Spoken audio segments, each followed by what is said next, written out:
Buenos días a todos al segundo Congreso Internacional de Comprensión de los Tiempos. Hoy tenemos otro tema muy importante para conversar. Pastor Fabio, ¿cómo estamos aquí en el Congreso? Bueno, pues buenos días a todos. Estamos muy bien, entusiasmados y animados por un tema más y una jornada más en este segundo congreso, una mirada profunda. Estamos de verdad muy agradecidos a Dios por cada tema, por cada oportunidad y muy expectantes. Bueno, ¿y qué tema tenemos hoy entonces? Hoy tenemos el tema de eclesiología, cómo la eclesiología afecta nuestro ministerio, cómo la eclesiología hoy nos está afectando. Somos una iglesia en movimiento, la vida cambia, los principios no cambian, pero muchas cosas siguen cambiando y estamos muy emocionados de escuchar a nuestros panelistas. Yo creo que sin más ni más vamos a introducir a Pastor Raúl. Claro que sí. Bueno, Raúl Irigoyen, como decimos con mucho cariño y amor, es un veterano de la guerra de la Iglesia Cuadrangular en la región. Él es panameño, pero latinoamericano de corazón. De corazón. Él ha estado y ha sido una gran bendición para muchos en la región, en muchos contextos, ámbitos. Dios lo ha usado de una forma muy especial, como ustedes ya saben y algunos ya lo conocen. Él ha sido líder nacional en Panamá y él ha sido colaborador a nivel global por muchos años hasta la fecha.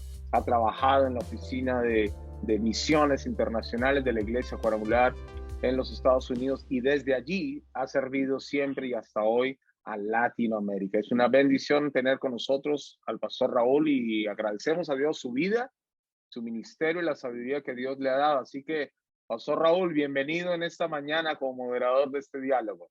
Muchas gracias, Fabio, por tus hermosas palabras de introducción. Creo que simplemente soy uno del montón.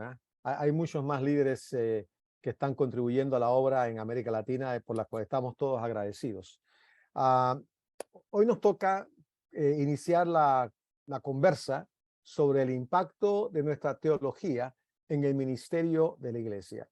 Y es que a través de los años, hermanos y amigos, los pastores tradicionalmente hemos visto a la teología en sus múltiples enfoques como algo más bien académico y relegado a las aulas de clases donde se forman profesores de instituto bíblico y de seminarios. Pero la verdad es que la teología afecta de manera directa toda la obra de la iglesia. Y es que en última instancia, todo pastor y líder de la iglesia es, aunque no se dé cuenta de ello, un intérprete de la Biblia y también un aplicador práctico de principios teológicos. A final de cuentas, la teología no es más que nuestro estudio de Dios y su palabra, lo que necesariamente conlleva mucha interpretación. Ahora bien, no pretendemos en este tiempo limitado enfocar todas las áreas de la teología. Ni siquiera pudiéramos intentar cubrir los múltiples aspectos de la eclesiología, que es estudio de la iglesia, que tienen aplicación práctica en la obra diaria de la comunidad de fe. Lo que queremos en estos pocos minutos que tenemos es revisar un tema que de seguro está en el corazón de todo pastor y líder de iglesia. Cómo dirigir a nuestras congregaciones para cumplir efectivamente con la misión de Dios. Así que nos enfocaremos mayormente en eso, la misión de Dios encomendada a la iglesia y la manera en que, como hacemos iglesia, afecta el cumplimiento de esa misión. Ahora, primero repasemos de manera breve qué entendemos por misión de Dios, porque hay una definición mucho más amplia, pero yo quiero concentrarla un poquito más en lo que nos toca en el día de hoy. Todos estamos familiarizados con dos de los versículos que mejor nos dejan comprender lo que el Señor nos mandó a hacer. En Mateo 28, a partir del verso 18, leemos: Jesús se acercó y dijo a sus discípulos: se me ha dado toda autoridad en el cielo y en la tierra. Por tanto, escuchen bien, vayan y hagan discípulos de todas las naciones, bautizándolos en el nombre del Padre y del Hijo y del Espíritu Santo. Enseñen a los nuevos discípulos a obedecer todos los mandatos que les he dado. Y tengan por seguro esto, que estoy con ustedes siempre hasta el fin de los tiempos. Y en Hechos capítulo 1, verso 8, muy conocido por todos nosotros, pero recibirán poder cuando el Espíritu Santo descienda sobre ustedes y serán mis testigos y le hablarán a la gente acerca de mí en todas partes, en Jerusalén, por toda Judea, en Samaria y hasta los lugares más lejanos de la tierra. Resulta evidente a partir de ambos textos que el Señor nos llamó a llevar el evangelio a la gente en nuestro entorno y más allá, literalmente a toda raza, lengua y cultura, y que esta labor debe utilizar como eje operativo principal el hacer discípulos, que hagan discípulos, que hagan discípulos. En otras palabras, la labor jamás se circunscribió a unos cuantos dotados al inicio, sino que se sigue pasando a nuevas generaciones a través del evangelismo y el discipulado. La misión de Dios nos permite hacer nuestra parte para que se cumpla la visión que presenció Juan al contemplar el cuadro de la adoración alrededor del trono de Dios y del Cordero en el cielo. Él nos describe en Apocalipsis capítulo 7, después de esto vi una enorme multitud de todo pueblo y toda nación, tribu y lengua, que era tan numerosa que nadie podía contarla. Estaban de pie delante del trono y delante del Cordero. Vestían túnicas blancas y tenían en sus manos ramas de palmeras. Y gritaban con gran estruendo: la salvación viene de nuestro Dios que está sentado en el trono y del Cordero. El cumplimiento de nuestra misión da como resultado, en última instancia, poblar el cielo con adoradores del Señor, porque aquello está en el corazón de Dios, quien, según Pedro, en su segunda epístola, capítulo 3, dice: no quiere que nadie sea destruido, quiere que todos se arrepientan. Comenzando con este mandato, absolutamente todo lo que la iglesia haga debiera llevar al cumplimiento de esa misión. Ahora, ¿cómo interpretamos, cómo vemos el camino del discipulado? La iglesia primitiva, o la primera iglesia, como quieran llamarlas, comprendió la importancia, aunque le tomó bastante tiempo captar su alcance multiétnico, y se lanzó desde el comienzo a ser discípulos, desarrollar líderes, plantar iglesias y alcanzar naciones. Pero toda la obra que ellos realizaron tuvo como un fundamento clave a ser discípulos. Ellos entendieron que los discípulos son personas que no solamente creen en Jesús, sino que también obedecen sus mandatos para permanecer en Cristo. Separados de Cristo, nada podemos hacer.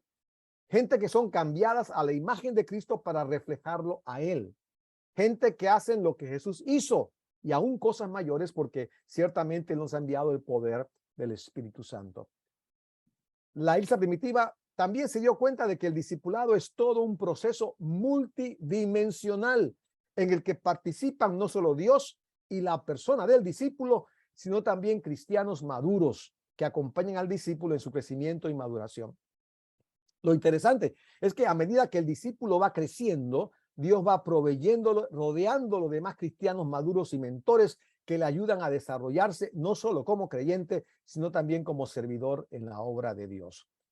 Cuando hablamos de la multidimensionalidad del proceso del discipulado, nos estamos refiriendo a que no solo contempla un área en la vida del creyente, sino varias. A saber, en primer lugar, conocimiento. Un discípulo no puede conocer íntimamente al Señor para poder seguirle y servirle sin primero ser enseñado y abrazar la palabra de Dios. El conocimiento de que hablamos no es tan solo una acumulación de conceptos académicos o teológicos, sino un conocimiento que lleva al discípulo a conocer lo que Dios establece como su doctrina para obedecerla, estableciendo de esa manera un fundamento sólido para su vida personal. Segundo, permitir al Espíritu Santo llevarle a parecerse más y más a Jesús.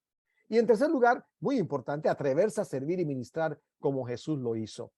Pero este conocimiento lo va adquiriendo el discípulo no solo a través de su propia lectura, estudio y meditación de la palabra, sino también mediante su interacción tanto con hermanos en la fe, que se edifican mutuamente, como a través de la instrucción de pastores y maestros que Dios ha dotado para ese fin. De allí que si escogemos aislarnos de la comunidad de fe, jamás podremos desarrollar un pleno conocimiento que nos lleve a una intimidad con el Señor Jesús. Una segunda área que debemos dejarnos moldear es la del carácter. El conocimiento en sí sería vano si no estamos dispuestos a poner en práctica lo que aprendemos de la voluntad de Dios para nuestra vida y ministerio. La meta no es ser tan solo buenos ciudadanos. Mucha gente enfatiza eso, que de paso es un producto secundario, un byproduct del proceso, sino parecernos más a Cristo, De allí que el nombre cristiano le fuera imputado a los creyentes de Antioquía, porque eran como Jesús. Eso es lo que Pablo nos está diciendo en 2 de Corintios capítulo 3. Así que todos nosotros podemos ver y reflejar la gloria del Señor. El Señor, quien ese es el Espíritu, nos hace más y más parecidos a Él a medida que somos transformados a su gloriosa imagen. Resulta evidente que nadie puede ser transformado a menos que esté dispuesto a hacerlo. El discípulo debe tener la disposición a cambiar su estilo de vida y sus hábitos. Y en resumen, su corazón. Es precisamente ese cambio en el carácter del discípulo el que le permite convertirse en sal y luz de la comunidad que le rodea, tal como el Señor nos enseñó en Mateo capítulo 5. Ustedes son la sal de la tierra. Ustedes son la luz del mundo, como una ciudad en lo alto de una colina que no puede esconderse. De la misma manera, dejen que sus buenas acciones brillen a la vista de todos para que todos alaben a su Padre Celestial. Es más, el acumular mero conocimiento de la palabra sin permitir que nuestra obediencia a ella vaya transformando nuestro carácter, habrá de llevar al creyente al desastre. No solo no brillará para Cristo, sino que le va a faltar un sólido fundamento para enfrentar las múltiples crisis en la vida. Es por eso que el Señor nos advierte en Lucas capítulo 6, así que ¿por qué me siguen llamando Señor, Señor cuando no hacen lo que les digo? Les mostraré cómo es cuando una persona viene a mí, escucha mi enseñanza y después la sigue. Es como una persona que para construir una casa cava hondo y echa los cimientos sobre roca sólida. Cuando suben las aguas de la inundación y golpean contra esa casa, esta queda intacta porque está bien construida. Pero el que oye y no obedece es como una persona que construye una casa sobre el suelo sin cimientos. Cuando las aguas de la inundación azoten esa casa, se derrumbará en un montón de escombros. La falta de transformación del carácter es lo que abre la puerta al descalabro aún de ministros y líderes, algo que pareciera volverse demasiado común en nuestros días como para no prestar atención a esa faceta del discipulado. Finalmente, el discípulo debe ser afectado en su ministerio práctico. Como quiera que el abrazar la misión de Dios es algo de toda la iglesia, todo discípulo habrá de, en la medida que crece y madura en su fe, desarrollar también habilidades y capacidades ministeriales de acuerdo a los dones que el Señor a su discreción le conceda. La comunidad de fe, los miembros, líderes y pastores, todos participan en ayudar a perfeccionar al discípulo en el uso de sus dones y habilidades ministeriales y también proveen oportunidades para que esos dones y habilidades sean ejercitados. Recordemos las palabras de Pablo a los Efesios, pues somos la obra maestra de Dios. Él nos creó de nuevo en Cristo Jesús a fin de que hagamos las cosas buenas que Él preparó para nosotros tiempos atrás, de antemano. Y las del autor de la epístola a los Hebreos. Pensemos en maneras de motivarnos unos a otros a realizar actos de amor y buenas acciones. Es el Señor mismo quien ubica a cada discípulo en los ministerios que Él ha preparado para él o ella. No más que debemos estar conscientes de que la meta no debe ser el contentarnos con un nicho, un pequeño espacito de servicio, sino de seguir avanzando para servir en toda la dimensión que Dios tenga para usted y para mí, atravesando etapas de formación y perfeccionamiento que tengamos que pasar. Nadie nace sabiendo, nadie nace con toda la experiencia del mundo. El apóstol se veía a sí mismo como un continuo aprendiz. Eso es interesante, no solo en cuanto a su ministerio, sino también en cuanto a su carácter y conocimiento. De allí que nos desafíe con su testimonio en su carta a los Filipenses capítulo 3. No quiero decir que ya haya logrado esas cosas, ni que ya haya alcanzado la perfección, pero sigo adelante a fin de hacer mía esa perfección para la cual Cristo Jesús primeramente me hizo suyo. Ahora, ¿qué hacemos para alinearnos con esa misión de Dios como iglesia local? No hace falta ser muy observador para darnos cuenta de las dos cosas que en cuanto a una inmensa mayoría de las iglesias locales a nuestro alrededor en América Latina. Desarrollan un ministerio templocéntrico en el que la vida de la congregación se lleva a cabo dentro de sus cuatro paredes. Y el creyente entiende que debe llevar a sus amigos no creyentes al templo para ser guiados a Cristo. A veces no necesariamente de manera abierta lo decimos, pero lo estamos implicando con nuestras actividades, eventos y filosofía de trabajo. También desarrollan un ministerio limitado a unos cuantos escogidos por Dios para la obra eclesiástica. pero dejan por fuera y de lado la formación del resto de los creyentes para que sean testimonio y ministros en el sitio de trabajo, en el colegio o en la comunidad donde viven. Pero para lograr que la iglesia local se aboque y alinee con la misión de Dios, necesitamos involucrar a todos los creyentes a través del discipulado. El Señor Jesús arroja algo de luz sobre el tema a través de la parábola de los odres. En ella Jesús nos deja ver que hay un vino para cierto odre y un odre para cierto vino. Esto es que no podemos simplemente vaciar el vino de manera indiscriminada. Resulta evidente que esta es una parábola que está enfocando más bien en la tendencia humana a aferrarse a lo conocido y temer a hacer ajustes cuando la realidad que nos rodea cambia. Lo que enfrentó el liderazgo judío del tiempo de Jesús lo enfrenta el liderazgo cristiano de hoy día. Como pastores y líderes de iglesia local necesitamos evaluar todo lo que hacemos como iglesia en función de si está coadyuvando realmente a cumplir con la misión de Dios. El que estemos involucrados en ministerios específicos a la comunidad y aún en esfuerzos en ministerios misioneros concretos es importante, pero ¿cuántos creyentes están realmente involucrados en estas iniciativas? ¿Cuántos han concluido que su rol es simplemente apoyar a quienes se lanzan a servir a Dios, mayormente a través de los canales establecidos por la iglesia local? En realidad, debemos hacernos algunas preguntas claves. Y voy a mencionar 6 en particular, pudieran haber muchas más, pero quisiera tocar 6 puntos y nuestros amigos panelistas, el hermano Polo Tremba, el hermano Arturo Andrade y el hermano Félix Hill van a estar conversando en esta dirección y interactuando, cosa de que podamos sacarle el máximo provecho a sus respuestas y compartimiento de experiencias. Preguntas importantes o preguntas clave. En primer lugar, ¿estamos haciendo discípulos realmente de manera intencional o solamente estamos compartiendo la palabra como a manera de conocimiento? En segundo lugar, ¿estamos formando ministros y líderes únicamente para la obra de la iglesia local, haciendo a un lado los planes que Dios tenga para cada creyente?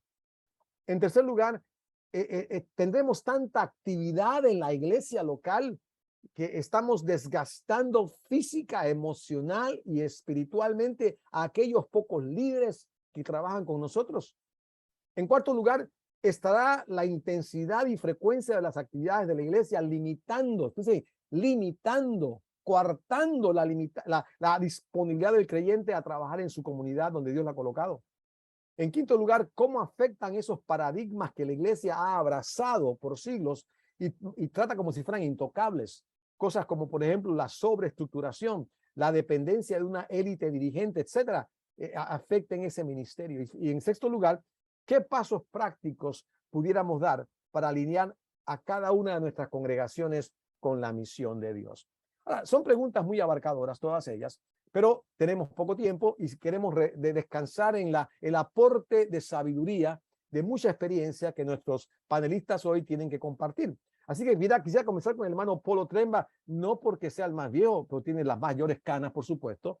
Es un hombre de mucha experiencia, ha administrado no solamente en Colombia, en toda América Latina, pero también en Europa, ya que aunque no lo crean, eres un pastor alemán, no el que dice wow, wow, sino realmente un hombre de Dios que ministra la palabra. Así que, Paul, a ver, ¿qué quisieras contribuir en esta dirección de estas preguntas, de estos desafíos de alinear a la iglesia local con el plan de Dios, la misión de Dios? Gracias, Raúl. Y eso de las canas, mire, de parejito blanco, y no tengo intenciones de cambiar eso.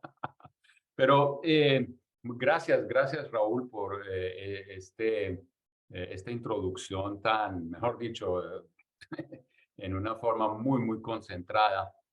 Y bueno, una de las preguntas que a mí me está moviendo aquí es la quinta que estabas mencionando, de los paradigmas que la iglesia ha adoptado por siglos y que a veces los estimamos como intocables, y de hecho los tenemos en la sangre tan metidos que muchas veces cuando estamos hasta hablando de ciertos asuntos, siempre lo estamos viendo desde unos paradigmas que hemos adoptado por años, y aquí nadie se salva.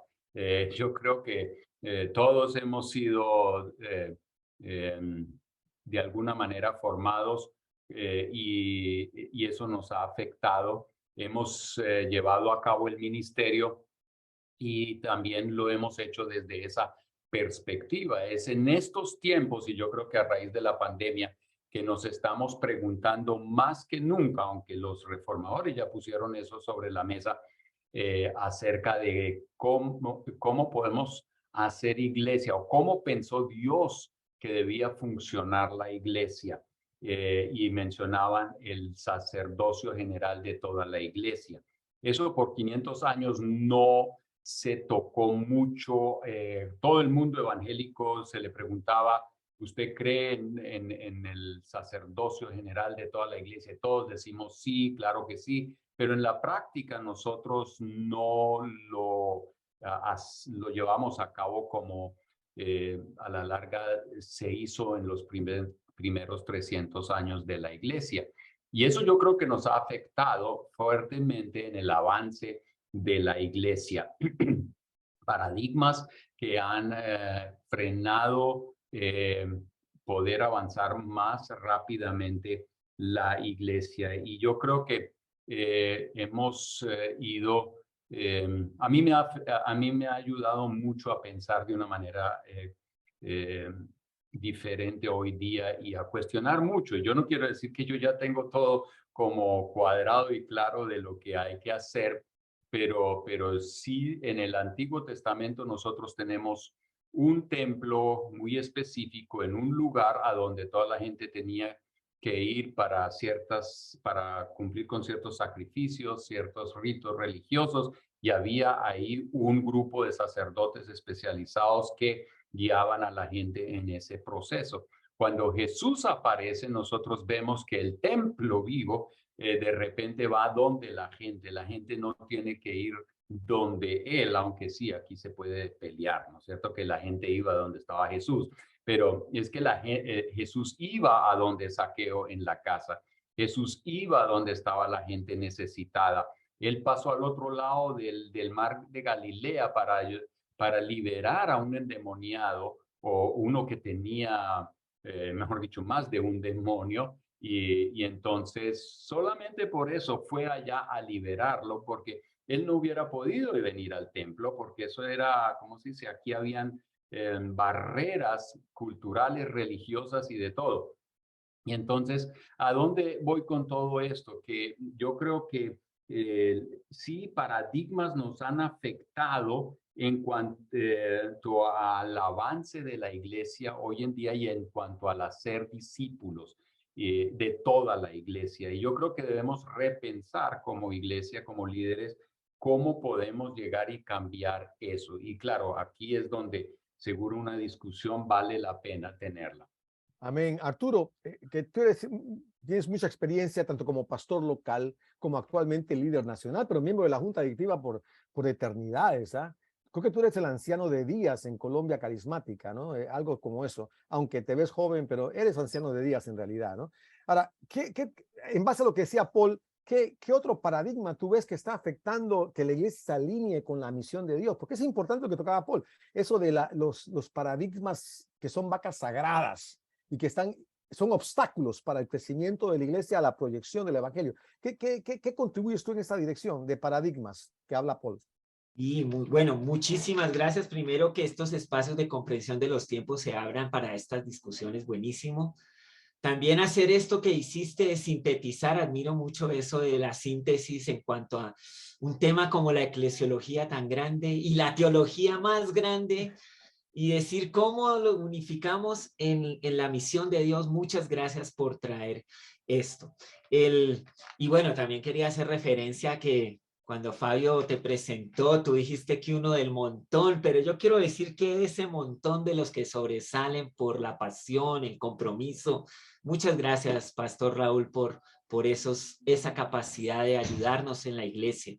Mira, yo personalmente creo que la iglesia del primer siglo desarrolló la misión de Dios en una manera que se podía reproducir esto en diferentes personas y en diferentes lugares.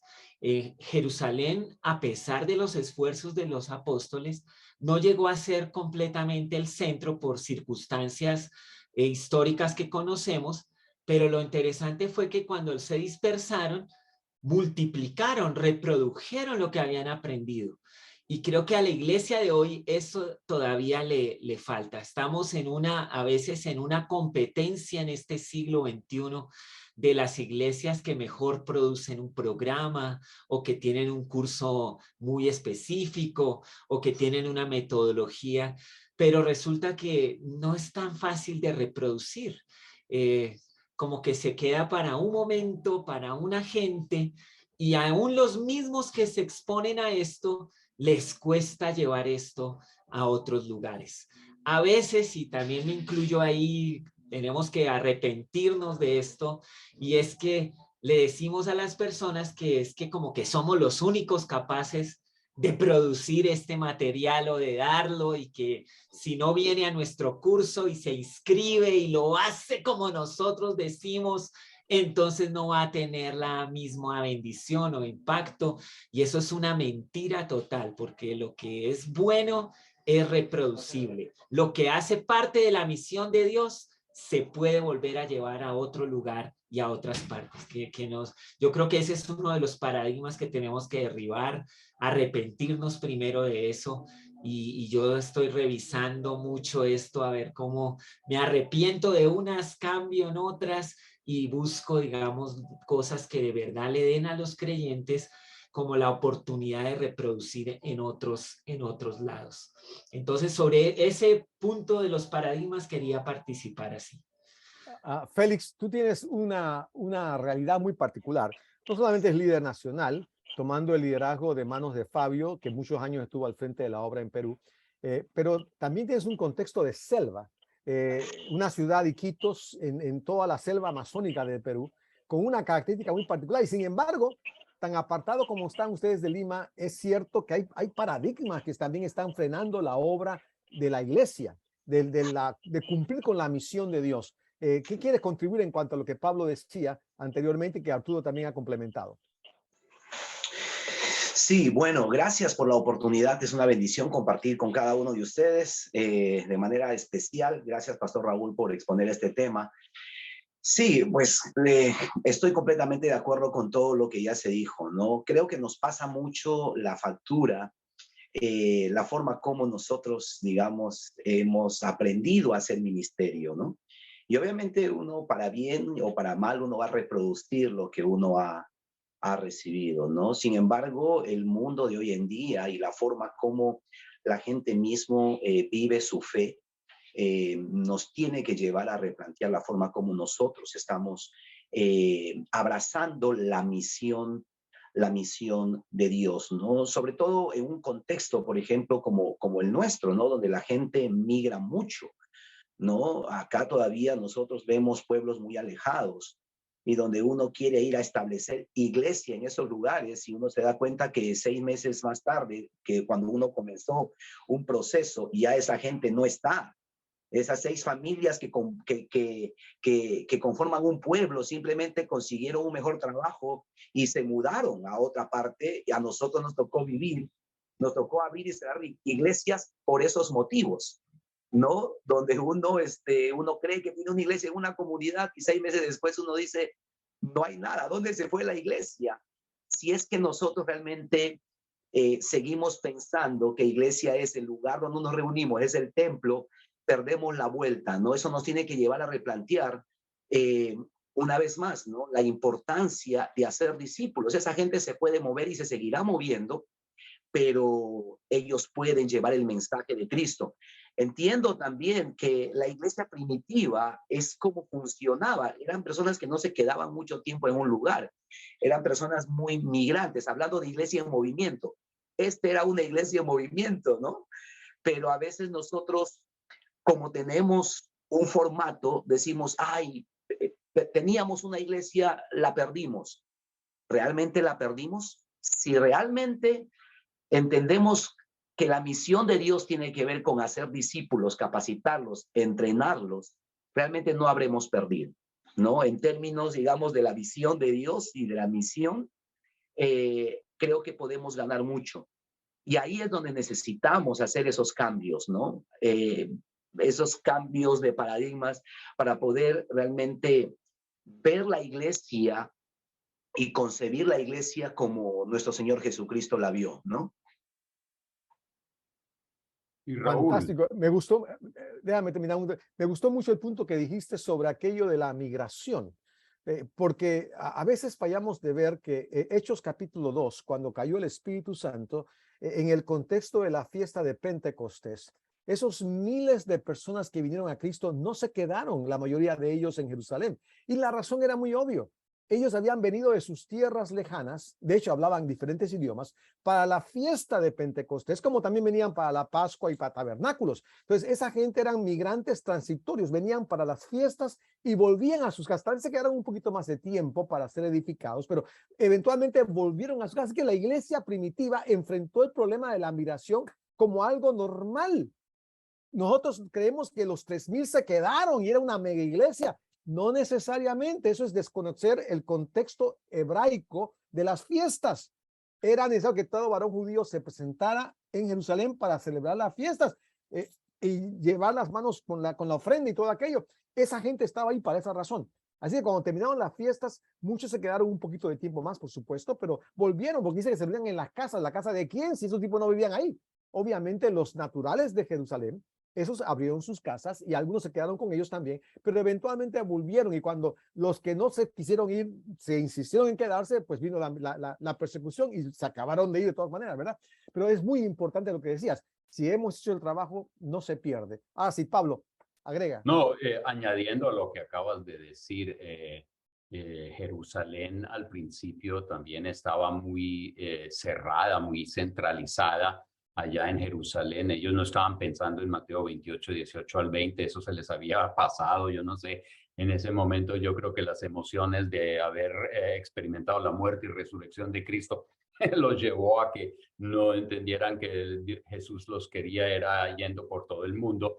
Y en una iglesia creciente como la de Jerusalén, 3000 en un día bautizados y después cada nada más gente, estaba creciendo, la sombra de Pedro estaba sanando a los enfermos. ¿Quién se quiere ir de esa iglesia? ¿Y quién piensa en el mundo? ¿Quién piensa en Iquitos en ese momento? Eso nadie quiere ir a Iquitos en ese momento. Todos están ahí y también yo creo que el paradigma de ellos, Antiguo Testamento, Jerusalén, el centro de todo, los estaba acompañando y bueno, ahí Dios los empujó, los sacó, ayudándoles a cambiar un poquito la visión con una persecución.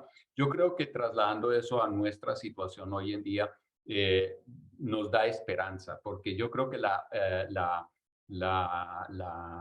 esta pandemia nos movió como iglesia a repensar muchas cosas que eran totalmente normales y naturales, que las respirábamos y fluían a través de todo nuestro sistema. Y creo que pues se nos quitaron los púlpitos, las paredes y muchas otras cosas. Claro, trasladamos mucho a lo virtual, pero eso fue porque no teníamos nada otro en mente, no sabíamos qué hacer y la gente claro, estuvo en sus casas y no sabía ni cómo alimentarse ellos mismos y gracias a Dios por lo digital. Sin embargo, esto nos llevó a repensar muchas cosas. Todavía estamos en ese proceso, pero yo creo que Dios está usando esto y lo que se nos viene en el próximo futuro para llegar y ya empezar a pensar en una iglesia más cerca a lo que fueron los primeros 300 años de la historia de la iglesia. Entonces tenemos buenos chances ahora, ¿no es cierto? Podemos hacer cambios, gracias a Dios, y podemos marcar hoy una pauta para poder llevar a la iglesia a un nuevo nivel de impacto, porque con 8,000 millones de habitantes en el mundo y 40 y casi 50% que no ha sido alcanzado, no tiene acceso al evangelio, tenemos mucho por delante. Así que yo creo que tenemos que liberar a toda la iglesia para la obra del ministerio. Quisiera agregar también, tomando tu punto de los paradigmas, uno de los paradigmas que a mí me sorprende mucho y que ha calado muy profundamente en la mentalidad del pastor local a través de toda América Latina, especialmente en América Latina, también en el resto del mundo, pero en América Latina es muy fuerte esto, es esa noción secuencial del mandato de Cristo en Hechos 1:8. Pareciera ser que para muchos pastores el asunto es primero trabajemos en nuestra Jerusalén. Hasta que ganemos, eso nunca se va a ganar, hermano. Entonces dice, cuando terminemos de ganar Jerusalén, que es una un cuándo muy largo, tomará toda la vida, porque ni la iglesia primitiva logró ganar a toda Jerusalén para comenzar. Entonces vamos a pensar en Judea. Y cuando terminemos con Judea, pensaremos en Samaria. Y cuando terminemos en Samaria, si estamos vivos todavía, que es poco probable que así sea, entonces vamos a pensar hasta los últimos confines de la tierra. Pero es evidente en el texto bíblico de Hechos que el proceso de crecimiento y de multiplicación, de extensión del evangelio, se dio casi de manera simultánea. Ciertamente mientras estaban trabajando y nunca dejaron de trabajar en Jerusalén, comenzaron a trabajar en Judea, obviamente por la dispersión, es cierto, pero yo creo que también algunos creyentes ya habían salido hacia Judea antes de la dispersión, pero fueron ahora aumentados esa cantidad de gente por la persecución. Y también al mismo tiempo hasta la Samaria. Recuerden que Jesús había pasado por Samaria, así que ya había hecho un ministerio previo, así que ellos fueron y comenzaron a dar seguimiento a ese ministerio. Y hasta lo último de la tierra. Leemos en Antioquía el envío de unos misioneros, es cierto, pero recuerden que cuando la iglesia de Antioquía no fue plantada por Pablo ni por Silas, ni por Bernabé, creyentes huyendo plantaron a iglesia, ni siquiera conocemos sus nombres. Pero ahí está el punto, el proceso de multiplicación y proyección no era secuencial, era simultáneo, tal vez fases por supuesto, pero era simultáneo. Mientras trabajaban en Jerusalén, trabajaban en Judea, trabajaban en Samaria y trabajaban hasta lo último. No dejaron de seguir ganando gente en Jerusalén, ni en Samaria, ni en Judea, pero siguieron ahora llevando el evangelio más. Muchos pastores sienten que están limitados, que lo suyo es Jerusalén. Mi llamado es esta ciudad, esta barriada, este vecindario, cuando no podemos dejar que nuestra eclesiología sea maniatada por nuestra pobre percepción de la escritura. Nuestra eclesiología tiene que incluir las 4 dimensiones, las 4 áreas. Aunque nos parezca que somos muy pequeños para pensar en grande, nuestra mentalidad puede hacer esa, pero Dios es mucho más grande que nosotros. Tenemos que estar alineando nuestra eclesiología con la misión de Dios. Otra vez, pero el patrón es, vamos a hacerlo nuestro a nuestra manera, y no es así. Dios tiene claramente definido que esto es simultáneo. Ajá, ¿Okay? ajá, Raúl, Arturo. pero veo que, digamos, una característica que permitió el desarrollo de esa misión, no así secuencial, sino más bien simultánea, era que la causa los unía, era la misma causa, no tenían una causa distinta cada uno, sino que se veían enfocados en que la misión se iba a desarrollar y yo era responsable en el lugar que me encontraba y no tenía, digamos, problemas de que otros estuvieran enfocados en otra área, pero de la misma misión y de la misma causa. Y entonces me voy un poquito a donde, ¿qué pasos prácticos podemos dar para alinear a nuestras congregaciones a la misión de Dios? Bueno, ya en el mismo Nuevo Testamento, el apóstol Juan y aún el apóstol Pablo hablaban de algunos líderes en la iglesia que querían tener como supremacía, primeros lugares, ser reconocidos, y ya eso se notaba, y eso desvirtúa la causa de Cristo, la misión de Dios. Entramos en yo veo 2 cosas, ¿no? Entramos en unas comparaciones, o sea, ¿por qué tan difícil que yo pueda tener gozo y alegría de lo que está pasando con la misión de Dios en el mundo? Porque no está pasando en mi templo. Esa es como a veces la cosa, y me da bueno, ¿cómo es que se llama ese pecado? La envidia me da ahí, y me gana eso, y entro en la comparación y me meto en una carrera templocéntrica y a todos los recursos usarlos para fortalecer, y digo el movimiento que Dios me dio. Y me olvido que el movimiento de Dios es más allá que yo mismo, que la causa es más grande y que el llamado es más fuerte. Pero eso está haciendo mucho daño a la iglesia y debemos autoexaminarnos y ver en dónde estamos en cuanto a compararnos y todas estas cosas. Y lo otro es que, aunque uno ve, por ejemplo, en Hechos 15, llegan a un concilio estos hermanos, líderes muy reconocidos, y vea, sí hay, toda la iglesia se involucraba, pero hay unos que son muy interesantes en el liderazgo, Y ahí, bueno, están como iguales tratando temas para la causa, para la misión, para el nombre de Cristo. Y se confrontan, se corrigen, se amonestan y se alinean otra vez en lo que es, y vemos como una compañerismo, una amistad que surge entre ellos.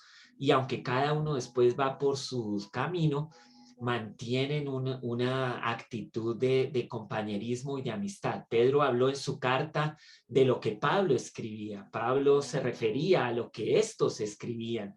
Ellos no estaban compitiendo, ellos no estaban logrando ser uno más que el otro.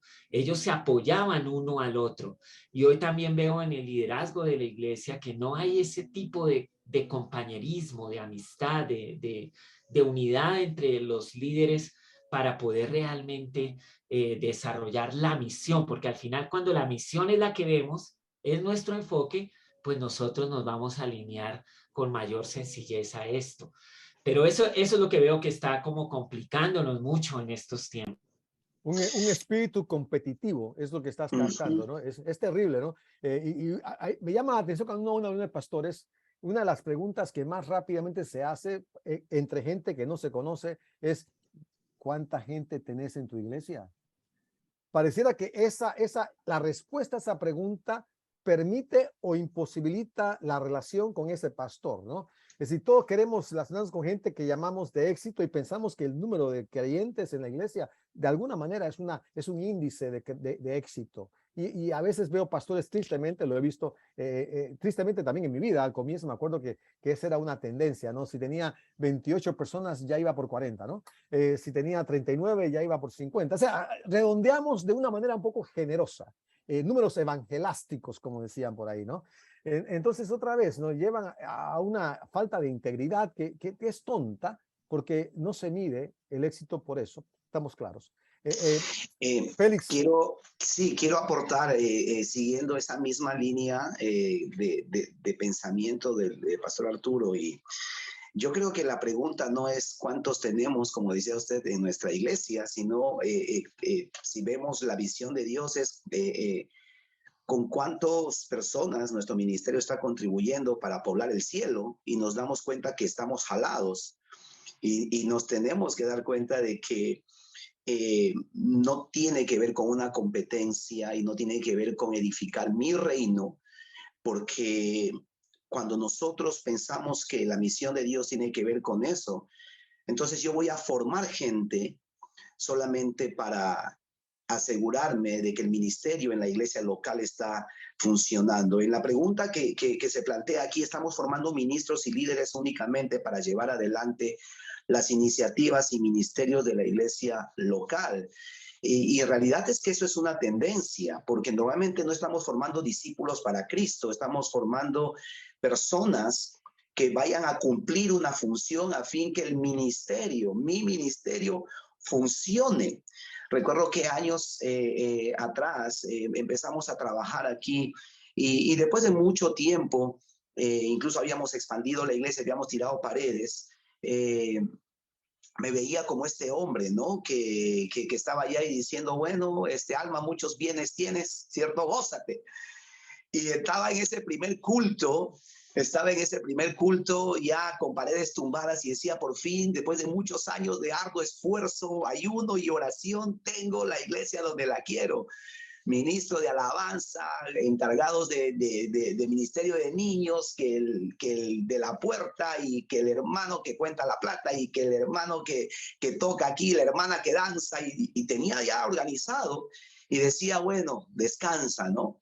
Y literal, o sea, escuché como esa voz del cielo diciendo, aquí no has terminado.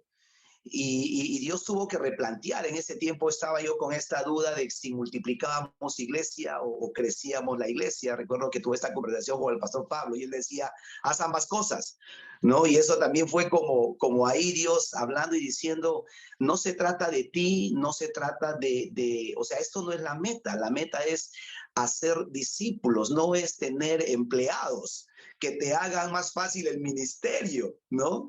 Entonces, cuán importante es constantemente revisar una vez más, yo estoy bien impactado con el tema de la misión de Dios. Y yo creo que tenemos que revisar a profundidad, ¿no? A qué es lo que Dios nos ha llamado, ¿no? Y Él nos ha llamado a ser discípulos.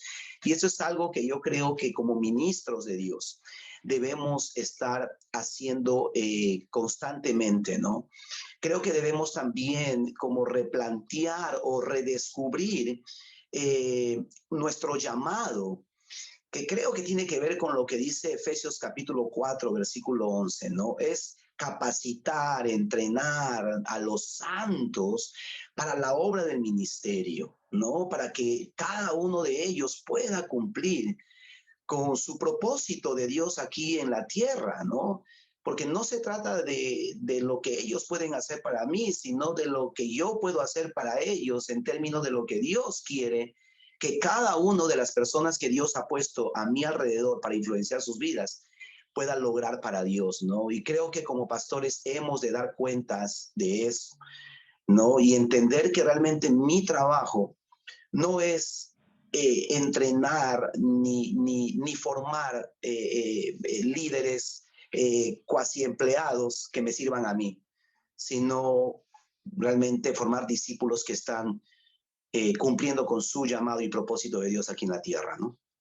Ahora, esa contribución tuya, Félix, despierta en mí dos preguntas que están íntimamente ligadas. Por un lado, al tener un enfoque de formación de líderes para suplir las necesidades del ministerio local, que son muchas y crecientes, ¿ah? Vaya, un pastor que llamamos visionario tiene la capacidad de multiplicar ministerios así, porque se le ocurre cada cosa, ¿no? Y reinventamos la rueda cada cierto tiempo y tenemos 20, 30 ministerios y a todo mundo ocupado, ciertamente dentro de las estructuras eclesiásticas. Por un lado, eso significa que la mayor parte de nuestros mejores recursos, entre comillas, se gastan, se agotan, se queman literalmente en las actividades de la iglesia. Y no que sean malas, son muy buenas, son positivas, son de bendición para la comunidad de fe. Pero por otro lado, ese mismo impulso, esa presión, ese ánimo, ese entusiasmo de la iglesia por llevar a cabo la obra de la iglesia local, llena, satura y yo diría abarrota la agenda de la comunidad de fe. Entonces la pregunta es, ¿cómo encaja el creyente de a pie, el que no ocupa un puesto de liderazgo en iglesia local? Lo estamos entrenando y le estamos dando el tiempo, abriendo su disponibilidad para poder a su vez ministrar a la comunidad, porque yo veo a la iglesia yendo y haciendo discípulos en sus casas, en sus empleos, en el mercado, en la universidad, en el colegio, pero no solamente eso, ¿no? Reuniéndose con esa gente para edificarlos. Nosotros traemos toda la gente a la iglesia cuando pueden venir, pero ustedes saben también como yo que de cada 10 personas que me dicen voy a ir contigo al culto el domingo, si acaso una finalmente llega. Le insistimos varias veces y tal vez después de 2 o 3 meses venga una segunda. Digo, qué tontería, pero es que estamos desoyendo la gran comisión. La gran comisión decía, vayan, no dijo traigan. Cambiamos el verbo de ir por traer. Tal vez sea más cómodo, pero no es más efectivo. Entonces, la pregunta es, dentro del hacer iglesia hoy moderno, de la iglesia latinoamericana, ¿estamos dando tiempo realmente para que los creyentes de a pie, que son la inmensa mayoría, no solamente sean discipulados, pero también ejerzan su ministerio de hacer discípulos y evangelizar en sus esferas de influencia? Porque si no estamos haciendo eso, entonces estamos reforzando el concepto de la iglesia templocéntrica. Todo fluye a través del liderazgo ungido por Dios definitivamente, del pastor y sus ancianos y sus líderes, pero toda iniciativa sale del templo, cuando en realidad, como tú decías, Fabio, como tú decías, Félix, la idea de Efesios 4:11 es que formamos a la gente para que la gente haga el ministerio. Pero mi pregunta es, la agenda de la iglesia, la agenda semanal, la agenda mensual, la agenda anual de la iglesia local, ¿permite eso? ¿O está la gente corriendo de un evento a otro? Sí, las damas que son a veces muy productivas en la iglesia, están saltando de la escuela dominical al ministerio de damas, al grupo de alabanza, al grupo de oración. Y la pregunta es, ¿cuándo pueden reunirse en sus casas o en sus trabajos para hacer una reunión de discipulado con gente diferente? Cuando van corriendo para el culto de la noche. O sea, A ver, Félix, como tú mismo hiciste la pregunta inicial, quisiera que tú comenzaras con eso, porque tú alborotaste el Congo, así que tienes que enfrentar las consecuencias de haber alborotado el Congo. Sí, me encanta un autor cuando habla acerca de la iglesia como equipo, ¿no? Y me encanta, digamos, la figura que él utiliza, y él dice que todos y cada uno de nosotros somos ministros, que Dios nos ha disfrazado somos como esos agentes, ¿no? Que Dios nos disfraza para mandarnos de misión, ¿no? Y dice que nosotros somos ministros, todos somos ministros de Dios, que nos ha disfrazado de doctores, de maestros, de enfermeras, de abogados, de ingenieros, porque quiere infiltrarnos, bueno, y otras disciplinas de la vida, ¿no? Porque quiere infiltrarnos en la sociedad. Pero el tema es que nosotros no vemos normalmente como pastores, y ahí una vez más toca ahí cambiar ciertas formas que tenemos de ver la vida y el ministerio, porque no vemos a esas personas como ministros, porque si los viéramos les daríamos las herramientas que les damos a un ministro que viene para ser pastor en el instituto bíblico, ¿cierto? Pero no estamos viéndolos como potenciales, como lo que son, como lo que Dios dice que son, ¿no? Ministros de Dios a quienes Dios envía, ¿no? Y no solamente son llamados para venir a la iglesia, ¿no? Entonces, creo que ahí nosotros necesitamos una vez más revisar, y gracias a Dios por estos espacios, porque nos están haciendo pensar, digamos, cómo podemos alcanzar la misión de Dios, ¿no? Y utilizar todas las herramientas y los recursos que Dios ha puesto en nuestras iglesias, ¿no? Para poder llevar el evangelio, llevar el mensaje de Dios y finalmente poblar el cielo. Creo que nosotros como ministros muchas veces estamos perdiendo la oportunidad y no estamos viendo el potencial que tenemos en nuestras iglesias para poder avanzar el reino de Dios en este tiempo. Y sí, y nuestras agendas es uno de esos enemigos que tenemos que vencer, y por eso decimos que necesitamos replantear la forma como estamos haciendo iglesia, ¿no? La mies es mucha y los obreros ya de por sí son pocos. No reduzcamos más los obreros que ya existen, que más bien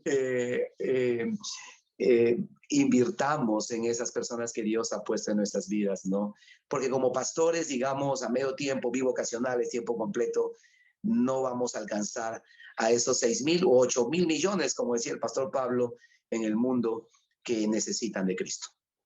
Amén. Ahora, Arturo, tú eres pastor de una iglesia bastante organizada, es una iglesia de tamaño bastante sustancial, pero obviamente con años a la que ha estado al frente de esa obra. Así que la iglesia probablemente está bien organizada, bien estructurada. Es propio de toda iglesia madura, ¿eh? Eso no es una crítica, es un elogio. Pero dentro de esa realidad de una iglesia estructurada, con tradición ya, con mucho efecto, han impactado a miles de personas en Bogotá definitivamente. La pregunta es, ¿cómo tú ves este desafío de la agenda con respecto a la movilización, discipulado y movilización del creyente de a pie? Yo llamo al creyente de a pie aquel que no ocupa un puesto de liderazgo formal en la iglesia local. ¿Cómo lo ves tú?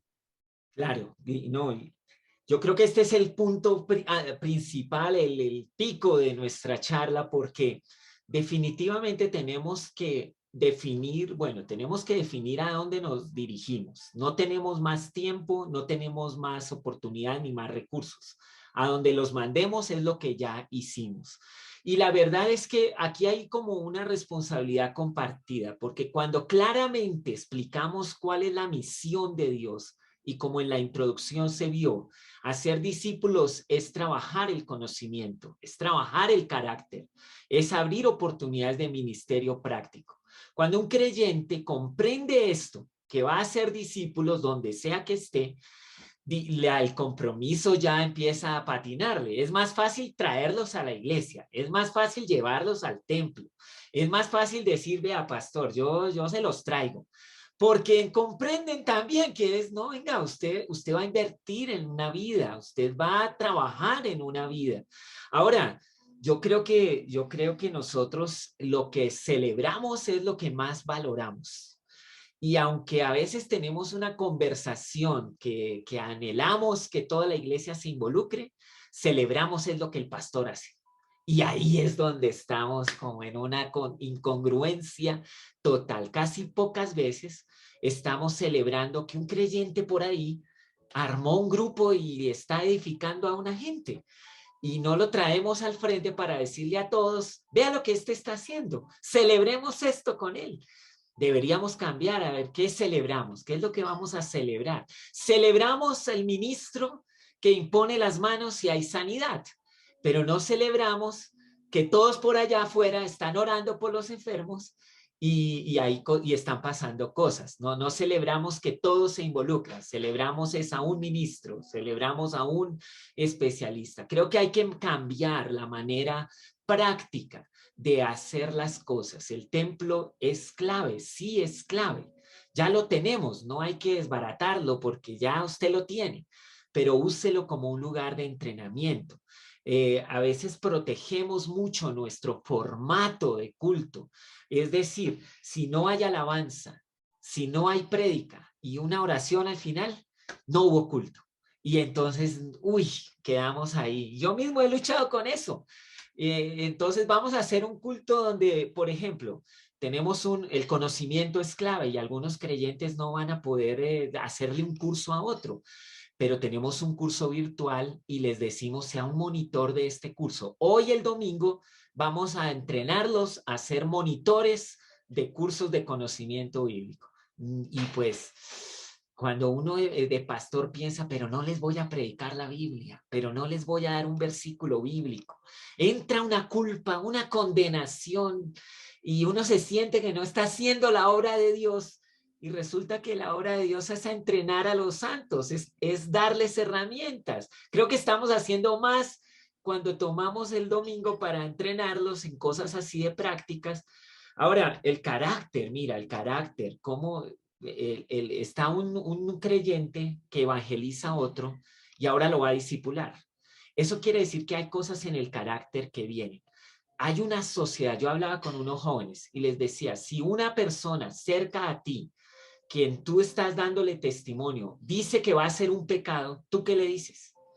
Dice, no, yo no le digo nada porque yo no me le voy a meter en la vida a otro. Y uno dice, bueno, Jesús no haría eso.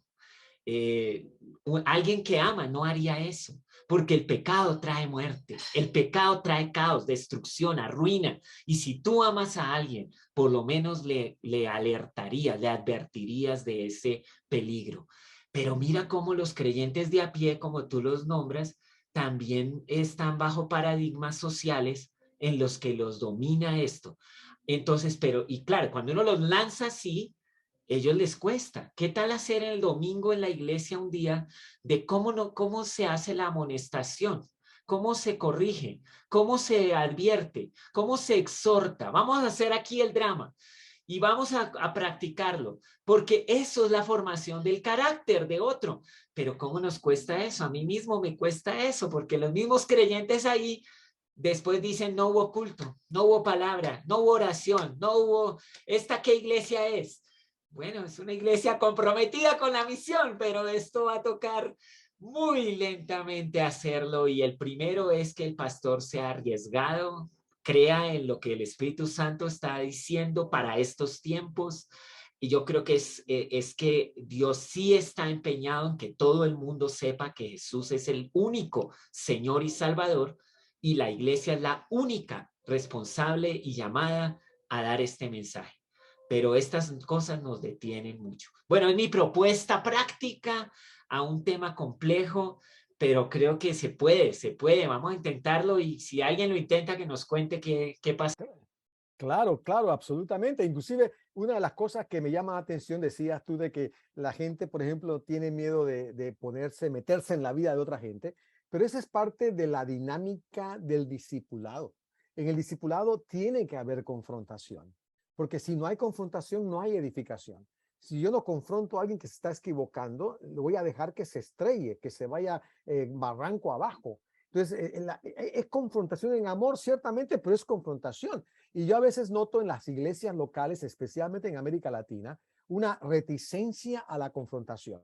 La noto en los pastores, la noto en los dirigentes denominacionales, la noto en los dirigentes regionales. Y por supuesto, esto va calando y se derrama hasta abajo. Nadie quiere confrontar a nadie. Nadie quiere ser responsable porque el hermanito fulano de tal, Tiburcio de los Palotes, se fue de la iglesia porque yo lo confronté, ¿no? Me va a quedar la culpa, ¿no? Entonces, ahí está el punto. La confrontación es parte de la dinámica del discipulado. Y cuando la gente no confronta en la iglesia, lo que me está diciendo a mí entre líneas es que no estamos realmente discipulando, porque la confrontación es algo normal en una relación de discipulado.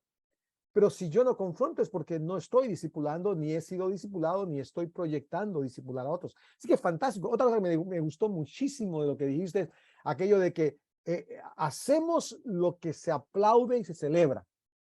Eso es importante al momento de hacer nuestra reunión de pastores, también nuestras reuniones de convenciones. ¿Qué celebramos? Me acuerdo que hace unos años atrás decía un supervisor nacional que necesitamos valorar a la gente que tiene frutos, que están haciendo obra en plantando iglesia y todo aquello. Sin embargo, en la convención que hacíamos, dábamos premios a los que tenían 40 años de servicio, 35 años de servicio, 20, nada malo con eso, ¿ah? No hay nada malo, es bueno honrar al que merece honra por su fidelidad. Pero si eso es lo que estamos promoviendo, ¿qué estamos diciendo? Que lo importante es mantenernos en el rol hasta que estemos con un bastón y nos salga la chapa de la boca. No, por favor, no. La clave debe ser celebrar el fruto. Vaya, vamos a ver, como tú decías, Félix, y también Arturo, aquí tenemos creyentes de a pie que están abriendo células en sus trabajos, y eso es digno de celebrar porque están haciendo discípulos. Y de vez en cuando algunos de ellos vienen a la iglesia, pero más importante de que vengan a la iglesia o no es que están haciendo, y se celebra. Al celebrar eso, estamos mandando un mensaje fuerte de que esto es lo que es propio de la misión de Dios. Paul, tú tienes un trasfondo muy particular, porque tú eres realmente transcultural por casi que de nacimiento. Un colombiano alemán es una combinación extraordinariamente rara. La sobriedad, la exactitud de un alemán comparado con la flexibilidad de un colombiano y latinoamericano. Pero por otro lado, también has tenido la oportunidad de ministrar en Estados Unidos, ciertamente en Europa, Alemania en particular, en Colombia y en Perú, y en otras partes de América Latina. Entonces, con esa experiencia que tienes tú de lado, ¿cómo sientes que estamos dándole pie a los creyentes de a pie para desarrollarse, para hacer obra dentro de la estructura de la iglesia local en América Latina? Wow, no, subrayando primero que todo lo que se ha hablado, porque yo creo que se han dicho unos puntos pero muy interesantísimos, muy buenos, por cierto. Hay algunas cositas que quisiera como que añadir a esto. Cuando estamos pensando en hacer los ajustes necesarios que tienen que hacerse, porque digamos, los tiempos lo están exigiendo, y no solo los tiempos, sino porque la Biblia dice que tenemos que de verdad estar pensando en una iglesia en movimiento ágil que cumple con la misión de Dios. Yo creo que Dios nos está despertando, y eso no es solamente aquí en Comprensión de los Tiempos. Yo leo libros, yo leo artículos, y hay mucha gente que está haciendo estas preguntas que nosotros estamos planteando hoy en día. Eso es algo que hay que celebrar. Pero mirando también la región latinoamericana, cuando trato de hablar con pastores acerca de estos temas, entonces surgen un montón de temores, y yo creo que esos en algún momento hay que llegar y abordarlos. Hay temores, ya creo que Arturo los mencionaba, de perder el puesto, de perder la relevancia, de perder, digamos, lo templocéntrico, etcétera. Y hay tantos otros, y el temor más grande es el dinero. Esa discusión es, mejor dicho, esa aquí no la vamos a poder llevar a cabo, porque yo creo que hay un temor del dinero, de cómo sobrevivo yo si hacemos iglesia de otra manera. Entonces, eso sí es complicado. Entonces, abordar los temores, pensando en los pasos que hay que tomar. Yo creo que tanto el pastor personalmente tiene que revisar qué es lo que me asusta, qué son los temores que me mueven a mí para no soltar ciertos paradigmas que me están impidiendo y empezar a hacer ese orden. Pero también yo creo que como iglesias, como denominación, posiblemente tenemos que estar abordando ese tema. Y claro, esto no se soluciona de la noche a la mañana porque hay cosas que no se pueden solucionar de la noche a la mañana porque el sistema en el cual nosotros nos encontramos destruiría un montón de vidas y familias. Y entonces hay que hacerlo con mucha sabiduría y inteligencia y de verdad entendiendo qué es la dirección del Señor. Lo otro, hablando, porque se mencionó mucho de abrir espacio, de movilizar a la gente en general. Aquí hay que añadir un tema adicional y es cómo vamos a entrenar a toda la iglesia. ¿Qué debemos hacer? Porque otra vez, nosotros podemos hablar de que tenemos que entrenar a toda la iglesia y caemos en el sistema de púlpito, clases y todo eso, y entonces decimos, estamos entrenando a toda la iglesia. Posiblemente aquí es donde tenemos que estar revisando la manera como hacemos discípulos de cabeza, corazón y manos, ¿cierto? Que eso nos lleva a una dinámica posiblemente completamente diferente a todo lo que nosotros vivimos hasta el día de hoy y que hemos todos estado empujando de alguna manera. Y no queremos parar lo viejo, pero porque eso como que es una, digamos, una ruta, como dicen por ahí, una pista que es necesaria, pero la otra que es la cara a cara, de acompañar al otro de una manera muy sencilla. ¿Dónde se encuentra esto? Y también tenemos que hablar de maneras, porque yo creo que aquí también lo que en un lado funciona puede ser que en otro no funcione tan efectivamente. Entonces tenemos que mirar, esa discusión tiene que darse, yo creo, de cómo entrenamos a los que queremos movilizar y abrir espacio, no solamente abrir espacio, porque yo sé que hay muchos que están esperando, abran espacio, y Dios mío, salen y se van a la, mejor dicho, se estallan, ¿no es cierto? Porque no están preparados para eso. Y muchos quieren púlpito y en realidad no queremos multiplicar púlpitos, lo que queremos es multiplicar discípulos que hacen discípulos. Entonces, el entrenamiento, la formación de discípulos, cabeza, corazón y manos de una manera efectiva, reproducible, es un punto de discusión. Y un comentario adicional a lo de la confrontación. Yo creo que sí, esa es la manera como nos pueden ayudar a cambiar el carácter, pero siempre tiene que ocurrir entre la verdad y la gracia, y a veces ahí es donde tenemos nuestras complicaciones. Algunos llegan con verdad y la escopeta. Y entonces, pobrecito, porque ya no tiene chance. Entonces lo excomulgamos, lo echamos. Y bueno, de todo ese tema, pero no hay gracia, no hay verdad. Ahora, la gracia o la verdad solamente, entonces eso se vuelve toda una cosa melcochuda y entonces hasta aceptamos que se viva en pecado. Eso no puede ser. Entonces aquí debemos aprender, y aquí yo a lo que dice Arturo añado que pues vamos a tener que aprender, ¿no es cierto?, a llegar y decir, vamos a usar este evento para entrenarnos de cómo confrontar en verdad y en amor, para que esto sea de verdad una confrontación de vida y no de muerte. Fantástico, fantástico. Ahora, Arturo decía algo, Paul, que me llamó la atención. Él tocaba el punto que él quería poder usar de repente los canales existentes en la iglesia local. Porque como tú dices, Paul, no se puede cambiar todo esto drásticamente sin dañar vidas que se congregan por muchos años en la congregación, ¿no? No podemos por querer hacer cambios destruir vidas en el proceso. Eso, el amor nos impide pasar por encima de la cabeza de la gente para lograr objetivos. Esa no es la meta del Señor. El Señor nos impuso el amarnos unos a los otros como una meta fundamental. Ese es el norte nuestro, el amor. No es lograr objetivos. No somos gerentes, ¿ah? somos líderes espirituales llevando a la gente a obedecer y seguir a Cristo. Pero él decía algo que me llamó a decir, si agarro este tiempo para instruir a la iglesia y capacitarlos para hacer monitores, me van a atacar, ¿no? Me van a venir con cuchillos. La noche de los cuchillos largos, para mencionar algo de la historia ya de Europa en el pasado, ¿no? Pero vaya, sí es cierto, hay un riesgo, pero tenemos que de alguna manera usar los medios que ya tenemos para comenzar.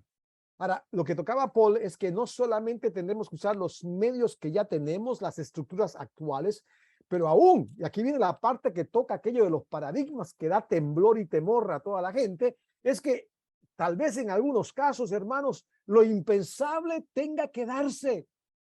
Y es la eliminación de algunas estructuras. Hermano, eso es sinónimo de herejía. No, no lo es. No lo es, no lo es, porque la misión de Dios es el norte, es obedecer la voz del Espíritu. Así que comenzamos con lo que tenemos, pero si comenzamos con la misión de Dios y comenzamos a hacer lo que podemos entrenando, usando las avenidas que Dios nos ha concedido, los cultos, que obviamente los cultos cambiarían, tienen que cambiar, que de repente las reuniones de hombres, de damas van a cambiar. Ya no es lo mismo porque lo que se persigue es otra cosa. Y así el entrenamiento se tiene que dar primero con las avenidas existentes, pero después también estar abiertos a hacer lo impensable, cambiar estructuras, que es la parte tal vez más delicada hacia el futuro. Una vez alguien me decía, hermano, esto de los grupos pequeños, tengo un departamento de grupos pequeños. Eso difícilmente funciona en una iglesia local. Y les voy a explicar por qué. El mismo líder que dirige grupos pequeños es el líder de hombres, el líder de mujeres, está en la alabanza y predica regularmente en la iglesia. La pregunta es, ¿cómo puede alguien partirse en 4, 5, 6, 7 pedazos? De hecho, hace unos años atrás, muchos años atrás, en nuestra iglesia en Panamá, me acuerdo que hicimos una encuesta. Yo espero que las cosas hayan cambiado, oro que así han sido. De hecho, han cambiado algún poquito. Pedíamos, por un lado, la información distribuida en la encuesta, decíamos, ¿cuántos miembros adultos tiene esta iglesia? ¿No? Y entonces la cifra iba de, no sé, 15, 20 hasta unos 30, 40, 50, mayormente hace tiempo, ¿no? Y entonces yo preguntaba, ¿y cuántos departamentos o ministerio tiene en su iglesia local? Tenían 8, 12 y 14 ministerios. Ahora, no hay que ser muy inteligente ni matemático para darse cuenta de que si tengo 40, 50 miembros adultos, tengo 14 ministerios, eso es una crisis de liderazgo, pero violenta. Esos pobres hermanos y hermanas están estirados, parecen el hombre elástico de los Cuatro Fantásticos, ¿verdad? Entonces es un problema. Así que sí, en algún momento, Paul, tendremos que considerar cambiar estructuras, pero eso no debe ser el primer punto. Porque si cambias estructuras sin haber creado la conciencia, como decía Arturo, lo que vas a hacer es destruir. Y tú estás dando en el clavo, Paul, de que nuestra misión no puede ser dañar la vida de la gente que ha entregado su vida a Cristo, que está sirviendo a Dios en la manera que fue formada para servir a Dios y que ahora tal vez da un reajuste, pero eso es poco a poco. El pastor tiene que dar la pauta, tiene que dar la guía, y eso no siempre es fácil porque va a haber algo de reacción. Y Raúl, yo creo que en ese contexto o en ese orden de ideas también hay que considerar, mire, una de las cosas que yo creo que la pandemia es, si nosotros no cambiamos, Dios no lo va a cambiar. Y pueden haber otras cosas en el mundo donde si nosotros no cambiamos, Dios no lo va a cambiar de una manera, como se dice, fortuita. Y bueno, ahí no se le puede echar la culpa a nadie. Como la persecución de la iglesia primitiva. Por ejemplo. Y eso por un lado. Lo otro es que sí hay que pensar en algo paulatino. Por el otro lado, yo creo que también hay que mirar si se pueden hacer cosas paralelas, porque yo me he encontrado con pastores un poco más jóvenes y entonces ellos tienen el espíritu correcto, ellos tienen también ideas diferentes, más bíblicas, paradigmas nuevos y quieren hacer eso, pero lo quieren poner bajo la sombrilla de toda la estructura vieja. Y entonces parece que no se puede vivir lo nuevo y entonces ahí viene lo de los odres, ¿no es cierto? El vino nuevo bajo los odres viejos, eso no funciona. A la larga lo que hay que crear es un odre nuevo con ese nuevo vino paralelo, mientras uno como líder, pastor, maneja todavía el odre viejo con el vino viejo y se emborracha con ese de vez en cuando. Y entonces, con el tiempo, lo que va a pasar es que lo que tiene más vida es lo que va a sobrevivir, y lo otro con el tiempo, a la larga, llega al punto donde se le da sagrada sepultura. Si Dios usa eso para cosas mayores, entonces que Dios lo use, pero digamos, no hacerle daño a la gente. Sin embargo, tampoco ser tan testarudos que no hacemos nada para cambiar y llegar a cumplir la misión. Amén. Algo que he aprendido de la iglesia norteamericana y que tal vez debiéramos aplicar más en América Latina, también algunas iglesias en América Latina lo han hecho a través de los años, es usar el concepto de plan piloto, que tú decías, algo paralelo. Montar en la estructura de la iglesia algo que sea paralelo a lo existente, tal vez para una generación más joven, y tratar de impulsarlo y desarrollarlo mientras que el resto de la congregación sigue por su norma particular. Pero la idea es ir creando el ambiente de cambio y de estructura más flexible de cara a la misión de Dios. Bueno, el tiempo, hermanos, que te voy a dar un minuto a ti, Arturo, y un minuto a ti, Félix. A ver. Yo quisiera reconocer un poco los comentarios que están en el chat, porque nuestra asistencia de todos modos está moviéndose en el chat. Ahí William, por ejemplo, preguntaba, ¿a un pastor lo nombra Dios o lo nombra el hombre? ¿Esto es simplemente un paradigma? Bueno, hay que entender que la iglesia es una comunidad creada por Dios y obviamente el llamado viene de él, pero la comunidad también hace parte de esto. O sea, no puedo decir que Dios me nombró pastor y a la larga nadie sabe que yo lo soy. Esto también es real, o sea, hay que cuidar que esto viene en conjunto, ¿no? Somos una comunidad. Y muy interesante, Raúl, porque aquí, pues, por ejemplo, en María Mercedes, Dios nos da diseño y propósito único, así que hay que cumplir este propósito y no competir. Sharon dice, Dios es fiel, Él es quien trae convicción a sus siervos. Excelente comentario, Pastor Raúl. Hay que provocar espacios para la práctica y la cotidianidad de hacer discípulos.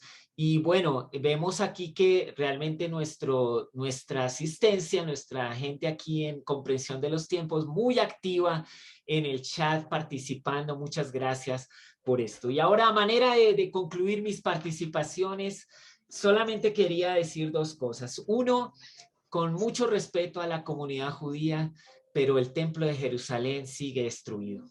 Es interesante. Ellos amaban Jerusalén y la primera iglesia pensaba que sin el templo de Jerusalén no se podía seguir haciendo iglesia, y hasta el día de hoy está desbaratado. Y bueno, es como un símbolo de lo que Dios a veces quiere en la historia de la humanidad. Y otro es que realmente líderes muy activistas, ¿no? Como estabas hablando de tantos ministerios y tantos líderes, y por eso aparecieron palabras nuevas, burn out, eso es nuevo, yo lo vi hace poco, y otras cosas ahí, y eso nunca había oído yo de mis pastores, nadie en burn out ni nada de eso, pero es real. Si hay un activismo así, pues toca darles el libro de Andando con el tanque vacío, y aparecieron un poco de libros ahora que hablan de esto. Pero la verdad es que, mira, hacer la misión de Dios, Jesús dijo que es una carga fácil y ligera. Y siempre en la cruz encontrarás la respuesta a este llamado. Así que esas son solo mis palabras al final. Félix, una última palabra. Dos comentarios rápidamente, ¿no? Creo que el hacer discípulos es una de las muchas cosas que hacemos en la iglesia. Es como algo que hacemos dentro de todo el programa de la iglesia, y eso debería ser una prioridad para nosotros si realmente queremos dar en el clavo y hacer lo que Dios nos ha llamado a hacer, ¿no? Hacer discípulos no debería ser un programa más de la iglesia, ¿no? En nuestro calendario. Y lo otro, la palabra que tengo en mi corazón es ser intencional. Esa palabra está tremendamente retumbando en mi cabeza y golpeando mi corazón. Y creo que nosotros sí sabemos que tenemos que hacer discípulos, pero creo que estamos fallando en la intencionalidad, ¿no? Cuando no somos intencionales, fácilmente vamos a ser desanimados. En esta semana He estado leyendo en mi devocional la historia de Pablo cuando entró y estaba predicando. Lo agarraron, lo apedrearon, casi medio muerto, lo sacaron. Pero el tipo sabía cuál era su llamado, se sacudió, ¿no? Y volvió a entrar, ¿no? Muchas veces nosotros, si no somos intencionales, al primer obstáculo vamos a dejar de hacer lo que Dios nos está llamando a hacer. Y creo que si nosotros tenemos claro en nuestra mente, en nuestro corazón, vamos a poder sobreponernos a las decepciones, a la oposición y a las diferentes limitaciones que podamos nosotros encontrar o obstáculos que podamos encontrar en el proceso de cumplir el llamado que Dios nos ha hecho, que es hacer discípulos que hacen discípulos de otros. Amén, amén. Y Paul, tus últimas palabras y después le pasamos de una vez a María Inés. Yo creo que este tipo de diálogo tiene que seguir porque hay todavía muchos temas sobre la mesa que valen la pena considerarlos y ojalá en ese diálogo, reflexión, llegar a unas conclusiones que nos llevan a soluciones de largo plazo. Y bueno, gracias a todos por este tiempo tan agradable. Pues muchas gracias a todos. Los vamos a seguir. Estas conversaciones las vamos a seguir. Vamos a invitar también más panelistas. Muy agradecidos, Pastor Raúl, Pablo, Félix, Arturo, por esto. Pues gracias a todos por su participación. De verdad que es muy valiosa esta conversación. Pero bueno, en fin, el diálogo continúa. Como comprensión de los tiempos actuales se llama, damos honor a su nombre, la palabra de Dios comprendida en los tiempos actuales, y como este tema tan espectacular que ustedes dieron sobre la iglesia, y queremos invitar muchos más panelistas para seguir hablando. Creo que estamos llenitos en la cabeza y en el corazón de un montón de información, de reflexión, de desafíos y de cosas por hacer. Que el Señor nos dé la gracia para todo ello. Pero sigamos aprendiendo y sigamos creciendo. Súper. Pues muchas gracias a todos. Que el Señor los bendiga.